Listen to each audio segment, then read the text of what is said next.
Welcome to the Workplace Minute, powered by H3HR Advisors, the podcast that keeps HR pros, business leaders, and operations teams ahead of the curve. We're sponsored by our friends at Paychex and also by WorkHuman. My name is Steve Boese. New research shows that flexibility is still the ultimate talent strategy. Today we've got an important story in the world of work and some ideas for HR leaders everywhere. Cisco just released their Global Hybrid Work Study 2025, and it's packed with powerful insights about where hybrid work is headed, what's working, what's not, and what employers need to do next. If you've been struggling to find the right balance between remote flexibility and in-office engagement, or if your return-to-office policy has stirred up more questions than answers, then stay with me to learn what Cisco has found. You're definitely going to want to hear this.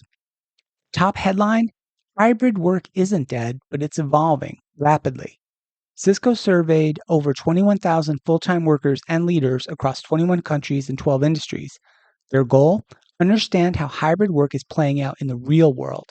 Since their last global study in 2022, hybrid workforce has actually shrunk from 62% down to 45%, and nearly three-quarters of organizations now have some kind of return-to-office mandate, and almost half of respondents say their current policy requires more in-office time than before. But here's the twist. People are reporting higher productivity under these new arrangements. A full 73% say they're getting more done, nearly a full workday's worth each week. And it's not just output. Employee well-being, especially emotional and social well-being, is improving as well. So what gives?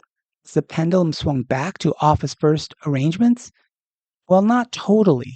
While time in the office is up, flexibility remains non-negotiable, especially for high-performing employees.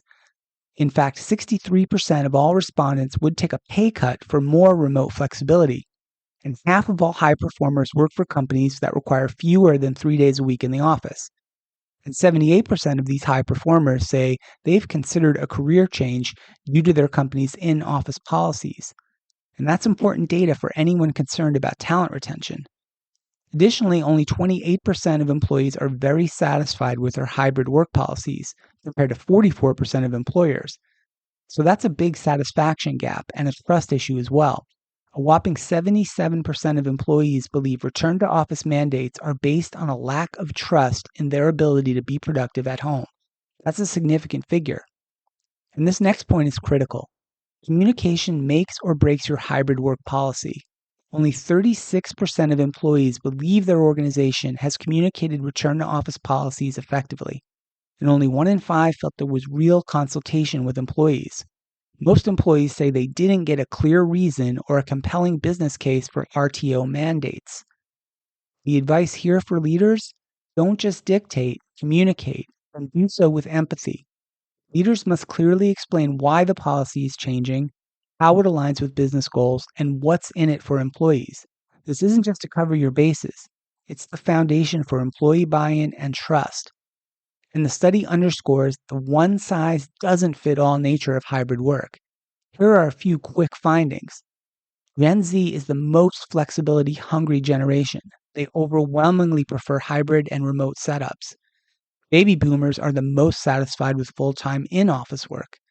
Industries like technology, business services, and finance are leading the charge in hybrid flexibility, while sectors like healthcare and education remain more in-person by necessity. And companies with flexible or mandated set-day policies, like just 1 or 2 required days in person per week, are seeing the best retention and well-being outcomes.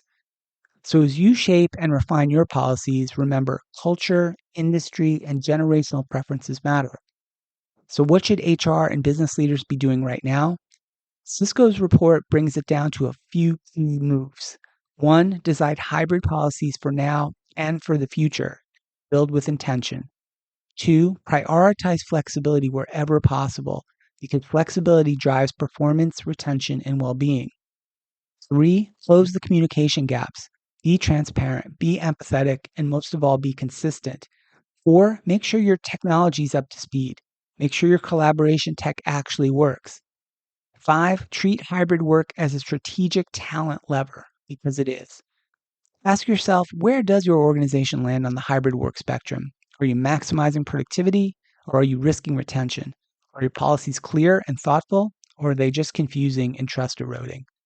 As Cisco's 2025 study shows, hybrid work isn't a trend. It's a fundamental evolving part of how we work. Winners will be the companies that adapt, communicate, and continue to listen to their people. That's all for today's Workplace Minute. Want more on the future of work, talent, and technology? Be sure to hit follow or subscribe and share this episode with a colleague who cares about getting the workplace right. And we'll continue to follow this and all the important topics and trends in the world of work here on the HR Happy Hour Media Network. This has been Steve Boese for the Workplace Minute, powered by H3 HR Advisors.